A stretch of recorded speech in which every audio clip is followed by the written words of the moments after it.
রাত তখন প্রায় শেষের দিকে। আকাশে ফজরের আগের সেই নরম অন্ধকার, চারপাশে নিস্তব্ধতা। ছোট্ট শহরের এক কোণে বাস করে সায়েম, একজন সাধারণ ছেলে যার জীবনটা বাইরে থেকে ঠিকঠাক মনে হলেও ভেতরে ছিল অগোছালো আর ক্লান্তিতে ভরা। সায়েমের একটা অদ্ভুত অভ্যাস ছিল, রাত জাগা, মোবাইল হাতে নিয়ে ভিডিও দেখা, বন্ধুদের সাথে চ্যাট করা আর অকারণে সময় নষ্ট করা। ফজরের আজান তার কানে যেত, কিন্তু সে ভাবত আর একটু ঘুমাই, পরে উঠব। কিন্তু সেই পরে আর আসত না। এভাবেই দিন কাটছিল।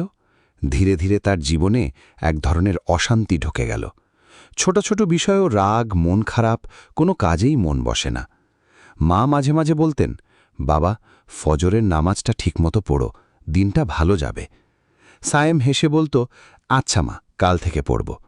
কিন্তু সেই কাল কখনো আসত না। একদিন রাতে হঠাৎ তার ফোনে নেট চলে গেল। বিরক্ত হয়ে সে বিছানায় শুয়ে পড়ল।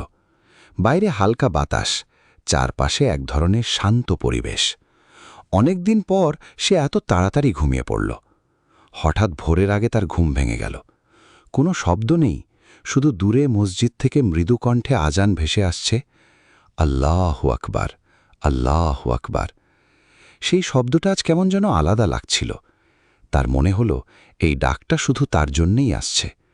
সে উঠে বসে রইল, মনে একটা অদ্ভুত টান, যেন কেউ তাকে ডাকছে। কিছুক্ষণ দ্বিধা করে সে উঠে অজু করল। ঠান্ডা পানির ছোঁয়ায় তার শরীরটা কেঁপে উঠল, কিন্তু মনটা হালকা লাগল। সেদিন অনেক দিন পর সে ফজরের নামাজ পড়ল। নামাজ শেষে সে বসে রইল। জানালার ফাঁক দিয়ে ভোরের আলো ঢুকছে, পাখির ডাক, হালকা বাতাস, সবকিছু মিলিয়ে এক অদ্ভুত শান্তি। সায়েম ধীরে ধীরে বলল, আল্লাহ, এতদিন আমি কত দূরে ছিলাম। তার চোখে পানি চলে এলো। সেদিনের পর কিছু একটা বদলাতে শুরু করল। প্রথমে ছোট ছোট পরিবর্তন। সে রাতে একটু আগে ঘুমানোর চেষ্টা করল, অকারণে ফোন ব্যবহার কমালো। কিন্তু সবকিছু এত সহজ ছিল না। পরের দিন আবার সে ফজরের সময় উঠতে পারল না। সকালে উঠে নিজের উপর রাগ হলো, মনে হলো আমি পারব না। কিন্তু সেই দিন রাতে সে আবার চেষ্টা করল, অ্যালার্ম সেট করল, মাকে বলল ডেকে দিতে। ধীরে ধীরে সে অভ্যাসটা গড়ে তুলতে লাগল। কখনো উঠতে পারত, কখনো পারত না, কিন্তু এবার সে হাল ছাড়েনি। একদিন মসজিদে গিয়ে নামাজ পড়ার সময় একজন বৃদ্ধ তার পাশে দাঁড়ালেন। নামাজ শেষে তিনি মুচকি হেসে বললেন, নতুন মুখ মনে হচ্ছে, ভালো লাগছে তোমাকে এখানে দেখে। সায়েম লজ্জা পেয়ে বলল, জি চাচা, চেষ্টা করছি নিয়মিত হওয়ার। বৃদ্ধ লোকটা বললেন, চেষ্টা করো, আল্লাহ চেষ্টা দেখেন, নিখুঁত হওয়া না, ফিরে আসাটাই বড়। কথাটা সায়েমের মনে গেঁথে গেল। দিন যেতে লাগল। এখন সায়েমের আগের মতো আর নেই। সে ফজরের নামাজ মিস করলে খারাপ লাগে, আর পড়তে পারলে মনে হয় আজ দিনটা ভালো যাবে। অদ্ভুতভাবে তার জীবনে পরিবর্তন আসতে শুরু করল।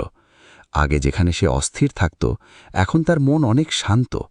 ছোটখাটো বিষয়েও রাগ কমে গেছে, কাজের প্রতি মনোযোগ বেড়েছে। একদিন তার মা তাকে দেখে অবাক হয়ে বললেন, তোর মধ্যে কি যেন বদলে গেছে বাবা, আগের মতো নেই। সায়েম হেসে বলল, জানি না মা, শুধু একটু চেষ্টা করছি ঠিক পথে থাকার। মা চোখ মুছতে মুছতে বললেন, এই চেষ্টাটাই তো সবচেয়ে বড় জিনিস। এক রাতে সায়েম ছাদের উপর দাঁড়িয়ে আকাশের দিকে তাকিয়েছিল। তার মনে পড়ল সেই প্রথম দিনের কথা, যেদিন হঠাৎ ঘুম ভেঙে গিয়েছিল আর সে আজানের ডাকে সাড়া দিয়েছিল। সে ধীরে ধীরে বলল, সেদিন যদি না উঠতাম, আজ হয়তো এই শান্তিটা পেতাম না। তার মনে গভীর এক তৃপ্তি।